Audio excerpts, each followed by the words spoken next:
Seja bem-vindo ao sistema Your Place de estudos. Eu sou Gabriel, professor de Física, e a nossa aula de hoje será sobre termologia. Bom, iniciaremos nossa aula falando sobre calor e temperatura. Acredito eu que muitos de vocês tenham confundido os conceitos de calor e temperatura, certo? E aí qual é a diferença? O calor ele vai ser a energia térmica em trânsito provocado por uma diferença de temperatura, tá certo? Então, o grande detalhe está aqui, ó, é uma energia térmica em trânsito, tá certo? Então, quando eu tenho, por exemplo, se eu aquecer uma bola de ferro, tá certo? A quantidade de energia calorífica dentro da esfera de ferro é o que eu chamo de energia térmica.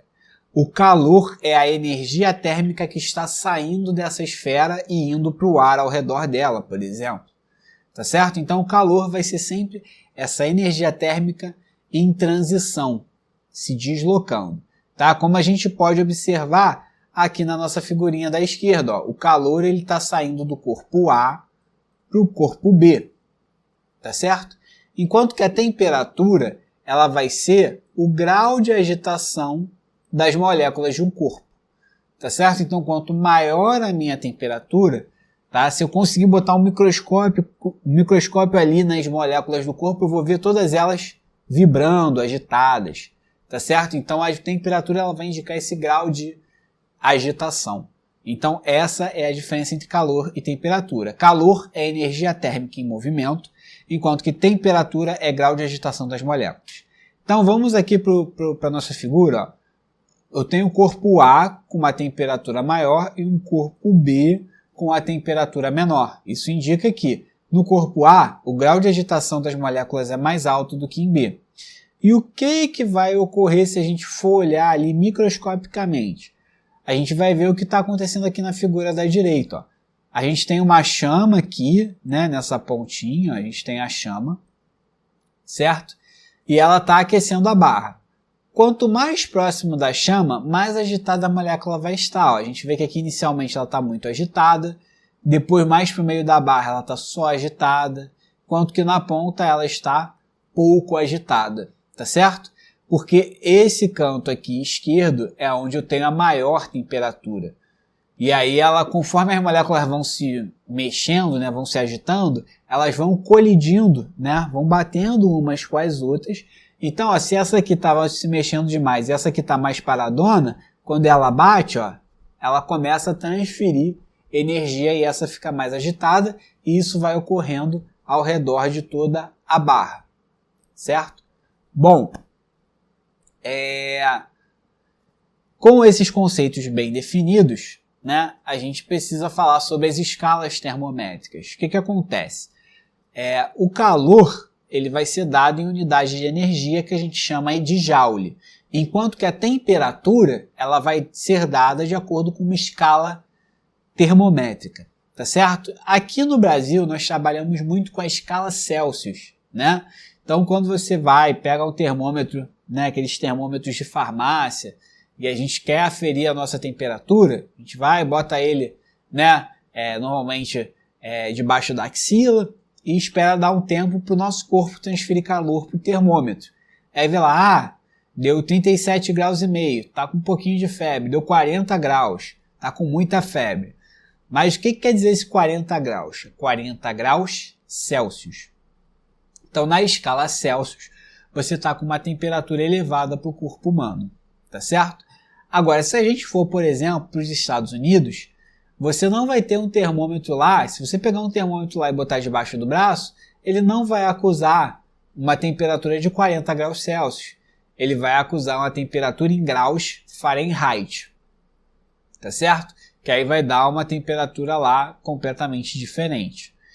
E se a gente medir, né, na escala Kelvin, a escala Kelvin seria o padrão internacional. Tá certo? Você vai ver os cientistas falando muito da temperatura em Kelvin, porque ela é a mais utilizada, porque ela é o que a gente chama de escala absoluta. Tá?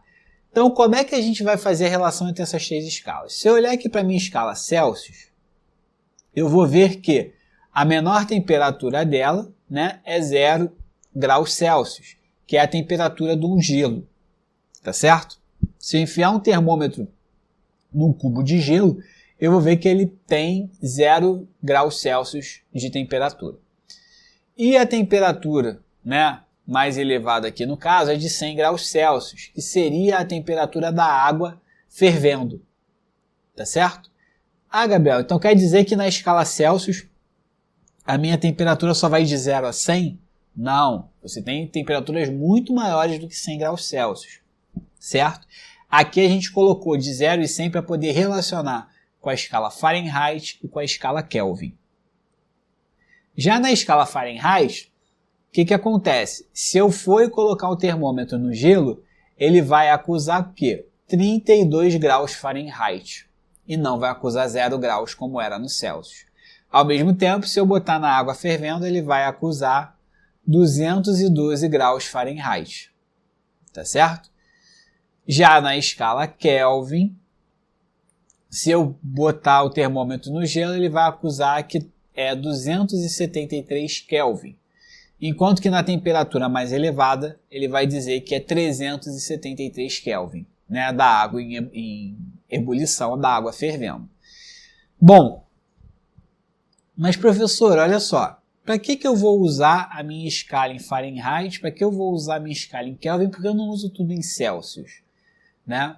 Porque, infelizmente, não existe só o Brasil no mundo, né? Nós temos outras culturas e essas outras culturas têm seus próprios sistemas de medição.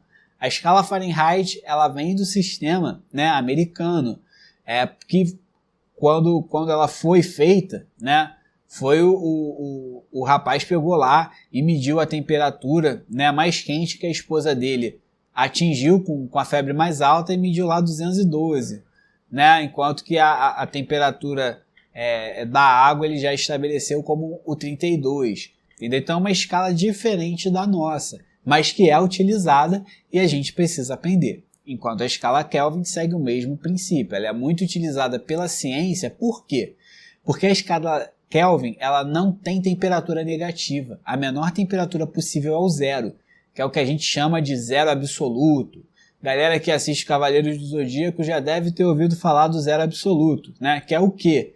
É a temperatura onde você não tem nenhuma movimentação da molécula. A molécula está perfeitamente parada, tá certo? Então ela vai ser a menor temperatura possível de ser atingida, enquanto que a temperatura mais quente ela não vai ter limites, certo? E aí aqui a gente vê, ó, no canto direito, a gente vê um quadradinho com a relação entre as três escalas, tá certo? Então, a minha temperatura em Celsius sobre 5 equivale à temperatura Fahrenheit menos 32 dividido por 9, que equivale à temperatura em Kelvin menos 273 sobre 5. Então, dessa relação, eu consigo determinar a temperatura em qualquer uma das três escalas. Mas, para facilitar, vamos resolver aqui um exemplo. Bom, então vamos aqui para o nosso exemplo para ajudar a fixar, né, os conceitos de escalas termométricas. Bom, sabendo que a temperatura de ebulição da água é de 100 graus Celsius, determina essa temperatura em Kelvin e Fahrenheit. Então eu vou pegar a temperatura que eu já sei quanto vale em Celsius e vou achar em Kelvin e Fahrenheit. Beleza? Então se a gente for lá na fórmula, a gente vai ver que a temperatura em Celsius dividido por 5 é igual à temperatura em Fahrenheit menos 32 sobre 9. Certo? A temperatura em Celsius, a questão dá pra gente que vale 100 graus Celsius, beleza? Então eu vou ter aqui, ó, 100 dividido por 5 igual a temperatura em Fahrenheit menos 32 sobre 9. A temperatura em Fahrenheit é o que eu quero descobrir, por isso que eu não substituí, ok? Então a gente vai ter, ó, 100 dividido por 5 dá 20, o 9 que estava dividindo passa para o outro lado multiplicando, certo? E eu mantenho TF menos 32. Então, a 20 vezes 9 dá 180, certo? O menos 32 passa para o outro lado, vira mais 32. Então, 180 mais 32 dá 212 graus Fahrenheit. Se formos lá na nossa figurinha de escalas termométricas, a gente vai ver, ó, que lá em cima, onde tem 100 graus Celsius, ele vai estar sendo equivalente aos 212 graus Fahrenheit. Então, está correto. Segundo exemplo, né? Transformar de graus Celsius para Kelvin. Reparem bem, graus Celsius para Kelvin. Tá? Grau só existe em Celsius e em Fahrenheit. Kelvin não tem grau. Kelvin é só Kelvin que a gente chama mesmo. Tá? Então a gente vai ter, ó, lá na formulinha a gente vai ver que a temperatura em Celsius sobre 5 é a temperatura em Kelvin menos 273 sobre 5. Como elas possuem o mesmo denominador, eu posso simplesmente cortar. E aí vai ficar o quê?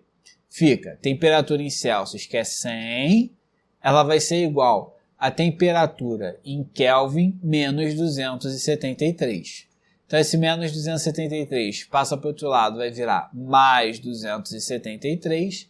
Então a minha temperatura em Kelvin é 100 mais 273, que dá 373 Kelvin. Beleza? Bom, então a gente já falou sobre o que é calor, né, o que é temperatura e as escalas termométricas. Agora a gente vai estudar os processos de propagação de calor. Tá certo? O primeiro processo que a gente vai ter é o processo de condução, tá? Onde o calor ele vai passar de partícula por partícula no meio, como era o caso daquela figurinha que a gente utilizou da muito agitada, agitada e pouco agitada, tá certo? A gente pode ver aqui também, ó, na figura ao lado, que a gente tem o que a gente chama, né, de forja, tá certo? Onde eu coloco o meu metal num forno e aqueço a ele a temperaturas absurdamente altas, né? De muitos e muitos graus Celsius. E aí o que acontece? Conforme o metal vai absorvendo calor, ele vai ganhando essa coloração laranja, amarela alaranjada, que é a coloração incandescente. Então, quanto mais quente, mais próximo do amarelo, onde está menos quente, ele vai ter um tom mais avermelhado, que é o que a gente observa. Conforme ele tirou do forno, aqui na base do ferro já está um tom mais avermelhado, né, mais alaranjado, enquanto que lá na pontinha, que ainda está dentro do forno, está bem amarelo. Certo? O segundo processo que a gente vai ter é o processo de convecção, onde o calor ele se desloca junto do material aquecido. Tá certo? Ou seja, na convecção, se eu estou, por exemplo, aquecendo ar, o ar vai ficar quente e vai se deslocar, vai sair dali. Se eu estou aquecendo a água vai ficar quente e vai sair dali. Onde a gente observa esse tipo de processo de propagação de calor? Dentro da própria panela, por exemplo, quando eu quero cozinhar o macarrão, fazer um miojo na minha casa, eu vou aquecer a panela de água, certo? E o que acontece? Quando eu sei que está numa temperatura boa para eu jogar o macarrão para cozinhar, ou jogar o miojo? Quando a água começa a borbulhar, certo? Quer dizer que a água está fervendo. Então, a água que está no fundo da panela, ela começa a ficar quente, muito, muito, muito quente, certo? E aí, como a gente sabe, tá? Quando um objeto, né, quando um corpo ele começa a se aquecer, as moléculas elas começam a ficar mais agitadas, elas começam aqui, ó, se distanciar uma das outras. Conforme elas se distanciam, eu aumento a densidade da água, e aí como ela é menos, eu diminuo a densidade da água, e como ela é menos densa, ela sobe. A água que está em cima, que ela é mais fria, ela vai ficar mais densa do que a água que está embaixo, e ela vai descer. E aí eu vou começar esse processo cíclico, né, da água começar a circular por dentro da panela. Outro exemplo que a gente tem é na instalação de aparelhos de ar-condicionado, né? Como a gente pode ver, o ar-condicionado ele sempre é instalado na parte de cima da residência. Antigamente se instalava embaixo e aí com o tempo foi se observando que não era muito prático colocar o ar-condicionado embaixo, porque ele joga ar frio. O ar frio ele é mais denso, então a tendência é que ele caia. Então se eu coloco o ar-condicionado embaixo, o ar frio fica todo embaixo, quem estiver em pé vai continuar com calor, mas vai ficar com o pé fresquinho, certo? Então a gente coloca o ar-condicionado em cima, que aí vem esse ar gelado, ele cai e o ar quente que está embaixo ele sobe e aí vai provocando essa circulação de ar e o ambiente todo acaba ficando mais frio.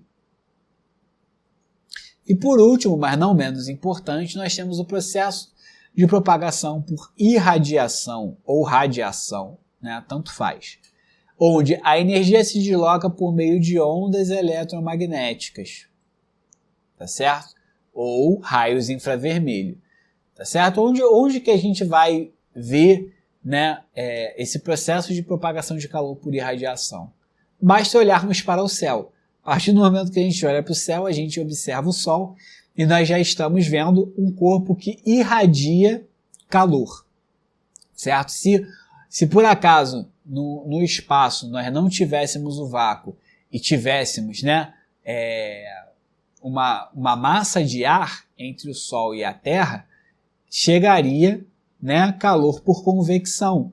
Como a temperatura do Sol é uma temperatura muito alta, essa massa de ar quente que viria para cá incineraria todo mundo que vive no planeta Terra, certo? Por quê? Porque de todos os processos de propagação de calor, o que propaga menos calor é o da irradiação, tá certo? É o que transfere menos calor de todos eles. Além do Sol, o outro exemplo prático que a gente tem, lá da figurinha da direita, é o processo da lâmpada incandescente. Hoje em dia a gente já não vê mais muito dela por aí, né? Que a gente tem lâmpadas de LED, nós temos aquelas outras lâmpada fluorescente, né? Que é aquela cilíndrica mais alongada, né? Mas antigamente, né? Na década de 90 para antes, usávamos uma lâmpada incandescente, que ela tinha dentro dela uma resistênciazinha, que a gente chama de filamento de tungstênio, que conforme passava a corrente elétrica ali, ela aquecia e fazia igual o metal no fogo, né, que ele vai ficando amarelo, né? Então, aquele filamento ele superaquecia e ele brilhava conforme ele aquecia, gerando luz. Essa luz era uma luz muito mais fraca do que as que a gente tem hoje de LED e fluorescentes, né? E ela gastava muito mais energia. Por isso que hoje ela já não é mais tão comum de ser vista. Tá? Bom, e agora a gente vai trabalhar alguns conceitos para a gente poder falar de troca de calor. Tá? Nós já falamos de escalas termométricas, já falamos sobre os processos de propagação de calor, agora a gente vai aprender a fazer conta com esses processos de propagação de calor. Então, o primeiro conceito que a gente vai falar é o conceito de capacidade térmica, tá? Que ela nada mais é do que a quantidade de calor a ser cedida ou recebida para que varie a temperatura, tá certo? Então, por exemplo, quanto maior a capacidade térmica de um corpo, mais energia ele precisa receber para que aquela temperatura se altere, tá certo? Então, como é que a gente muda a capacidade térmica de um corpo? Por exemplo, é comum a gente ver nos bares, né, as pessoas colocando a garrafa de cerveja onde? Dentro de um isopor, certo? Por quê? O isopor ele é um material que tem uma capacidade térmica muito alta, ou seja, ele quase não troca calor. Para você poder esquentar a cerveja, você tem que aquecer muito aquele isopor para que ele transfira alguma energia para ela e ela perca, né, a sua temperatura baixa, né, temperatura geladinha. Tá certo? Então, a capacidade térmica ela vai ter a ver com isso. E aí a gente tem a fórmula. Capacidade térmica ela vai ser igual à quantidade de calor dividida pela variação de temperatura. O segundo conceito que a gente vai ter é o conceito de calor específico. Ele é muito parecido com o conceito de capacidade térmica, só que ele tem um detalhe a mais. Tá? Que ele indica a quantidade de calor a ser cedida ou recebida para uma massa ter a sua temperatura variada. Então, ele não é só a quantidade de calor que precisa para variar a temperatura. É a quantidade de calor que precisa para variar a temperatura com relação a uma massa. Tá certo? Então quer dizer que para corpos com a massa muito grande, né, o calor específico ele vai tender a diminuir. Tá certo? Porque ele vai precisar ele vai precisar de receber menos energia para ter a temperatura variada, tá certo? Bom, e a gente vai ter também aqui o calor sensível, né? Ele é o calor que altera a temperatura sem alterar o estado físico, tá? Então, o que acontece? Quando eu tenho uma barra de ferro que está sendo aquecida, como na nossa figurinha aqui, o calor ele vai se propagar ao longo da minha barra de ferro. E esse calor é o que eu chamo de calor sensível. Por quê? A barra de ferro está derretendo? Ela está virando gás? Não, ela está permanecendo sólida. Então, o que ela está recebendo é o que a gente chama de calor sensível. O calor sensível ele vai ser igual a massa vezes o calor específico vezes a variação de temperatura, certo? Enquanto que o outro tipo de calor que a gente vai ter, que é o calor latente, ele vai ter a ver com a mudança de estado físico, tá certo? Então ele é o calor que altera o estado físico, né, sem alterar a temperatura, tá certo? Então o que acontece? Se eu pego, por exemplo, uma quantidade de água e aqueço, inicialmente, né, se eu tenho a minha água a 10 graus Celsius, que é a água bem gelada, e começa a aquecer, o que vai acontecer? A água vai começar a evaporar logo de cara? Não. Ela vai começar a subir a temperatura. Vai atingir 20, 30, 40, 50 graus Celsius até 100 graus Celsius. Quando ela chega em 100 graus Celsius, ela começa a entrar em ebulição, começa, né, a deixar de ser líquida para virar vapor de água. Enquanto que, né, quando ela atinge exatamente a temperatura de 100 graus Celsius, ela que estava subindo a temperatura, ela para de subir. Ela fica ali fixa nos 100 graus Celsius e começa a virar vapor. Só depois que toda aquela massa de água vira vapor, é que ela vai voltar a aumentar a sua temperatura. Então o calor latente, ele vai ter a ver com essa mudança de estado físico, tá certo? Entre eu sair do líquido para o vapor ou do sólido para o líquido, eu não mudo a temperatura, eu apenas mudo de estado físico. E aí a minha fórmula do calor latente é o quê?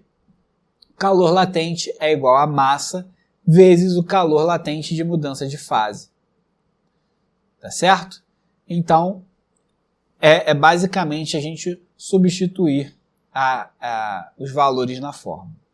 Tá? E aí nós vamos ter os processos de mudança de fase, que é bom a gente saber, né? O primeiro processo que a gente tem é a fusão, que ela vai do sólido para o líquido, tá? O processo de fusão, quando de mudança de fase, não tem nada a ver com o que vocês viram lá no Dragon Ball, tá certo? Que você tinha dois menininhos se juntando e virando um novo guerreiro, tá certo? A fusão aqui ela vai ter a ver com mudança de estado físico, ou seja, quando o gelo derrete, ele está sofrendo processo de fusão, tá certo? Na solidificação, eu estou saindo do líquido para o sólido. Então, o processo, por exemplo, de quando eu encho, né, uma forma com água e coloco na geladeira, ela vai solidificar e vai virar, né, sólido. Ela saiu do líquido e virou sólido. Já na ebulição, eu vou ter o líquido virando vapor, tá certo? Então, quando eu fervo a água, como a gente pode ver aqui na figurinha, né, ela vai deixar de ser líquido para virar vapor de água. Vai virar um estado meio gasoso. Não é estado gasoso, porque gás é diferente de vapor, tá certo? Mas isso daí é algo que vocês só vão ver mais à frente. Por enquanto, basta sabermos que são coisas diferentes e que o líquido ele vai virar vapor inicialmente. O processo de liquefação já é um processo de vapor virando líquido, tá certo? A gente pode ver como liquefação ou como condensação, tá certo? Que é o fenômeno aqui, ó, de acordo com a figurinha, do quê? De quando a gente tem formando as gotículas de água numa superfície gelada, né? A gente pega aquele copo com uma Coca-Cola super gelada ou a garrafa de água super gelada, ela vai começar a formar gotícula na superfície, que é o quê? Eu vou pegar aquela massa de ar que está ao redor da garrafa, numa temperatura alta, eu vou baixar a temperatura dela, ela vai sair do estado de vapor para o estado líquido, tá certo? E por fim, né, para a gente poder fechar o nosso assunto de hoje, nós vamos falar sobre os gráficos de mudança de fase, tá certo? Então aqui a gente tem dois gráficos, né? Um partindo do estado sólido aqui inicialmente, tá certo? Que a gente vê, ó, que o que está acontecendo? Ó, é um gráfico de temperatura por tempo. Conforme vai passando o tempo, a minha temperatura vai subindo, certo? Então, ó, o sólido vai subindo a temperatura até atingir o ponto onde eu vou ter sólido mais líquido, tá certo? Esse ponto aqui, ó, de sólido com líquido, o que acontece com a temperatura? Ela se mantém constante, tá certo? Ela estava subindo, agora ela se mantém constante. Lembra que a gente falou? Inicialmente ele está trocando que tipo de calor? Calor sensível, porque a temperatura está mudando. Quando ele atinge um ponto que aquele sólido começa a derreter, né, começa a ter líquido, a minha temperatura ela fica constante, porque eu estou trocando calor latente, tá certo? Até que todo o sólido vire líquido, e aí eu volto a subir novamente, tá certo? A temperatura que eu voltei a trocar calor sensível, que todo aquele gelo, por exemplo, virou água, até atingir a temperatura mais alta, e aí esse líquido ele vai começar a virar vapor, tá certo? E aí novamente eu vou ter aqui, ó, um estado constante, porque agora eu voltei, parei de trocar calor sensível, porque a minha temperatura parou de subir, e passei a trocar calor latente, então a temperatura se mantém constante. E aí depois que todo líquido virou gás, aí a minha temperatura sobe, né, infinitamente. E aqui do lado direito nós temos o processo inverso, né? Eu já tenho aqui um vapor, né, um vapor de água acima de 100 graus Celsius, ele vai descendo, quando ele atinge a temperatura de 100 graus Celsius, né, a água, o vapor começa a virar líquido, né, ele começa a virar água líquida, e aí eu vou ter um estado de vapor mais líquido, certo? Até que todo aquele vapor vire líquido. Todo vapor virou líquido, eu paro de trocar calor latente, volto a trocar calor sensível, e a minha temperatura volta a diminuir. Tá certo? Aqui, ao invés de eu estar fornecendo calor, eu estou tirando o calor, né, daquele corpo. Tá certo? Então, eu estou tirando o calor do vapor até ele virar líquido. Virou líquido. Voltei a tirar calor até ele virar sólido. Então, eu vou trocando calor sensível até ele virar sólido. E aí eu vou ter o estado, né, sólido mais líquido, onde eu volto a trocar calor latente. E aí a minha temperatura é constante. Quando todo aquele líquido virou sólido, eu volto a resfriar indefinidamente o sólido e ele vai ser sólido até, né, temperaturas próximas do 0 Kelvin, certo? Bom, essa foi a nossa aula de hoje, espero que vocês tenham gostado e eu desejo a todos vocês bons estudos.